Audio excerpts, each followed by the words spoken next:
దేవునిపై ఆధారపడుట నేర్చుకోవాలి. దేవునికి ప్రార్థించుట నేర్చుకోవాలి. ఎందుకంటే ఆయన మన ప్రార్థన ఆలకించే దేవుడు. దుష్ట ఆలోచన హృదయంలో ఉంచుకోరాదు. అందరితో సమాధానంగా ఉండాలి. ప్రతీకారం చేసే దేవుడు మనకు ఉన్నాడు. దేవుని కార్యాలను సాక్ష్యంతో తెలియజేయాలి.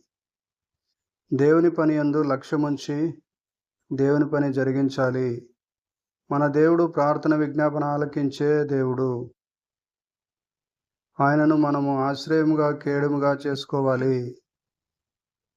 ఆయన యందు నమ్మిక ఉంచితే మనకు సహాయం కలుగును. పాటలతో ఆయనను స్తుతించాలి. ఆయనే మనకు ఆశ్రయము, రక్షణ దుర్గము. తన జనులను ఆయన రక్షించే దేవుడు. ఆయన తన స్వాస్థ్యమును ఆశీర్వదించును. ఆయన మనకు కాపరి అయి ఉండి ఆశీర్వదించే దేవుడు. ఆయన నాకు కాపరిగా ఉన్నాడా, నీకు కాపరిగా ఉన్నాడా? దేవునిపై ఆధారపడుచున్నామా? మనుషుల వైపు పరిగెత్తుచున్నామా? దేవుని వద్దకు పరిగెత్తుచున్నామా? కీర్తనలు 28వ అధ్యాయం చదవండి. God bless you all.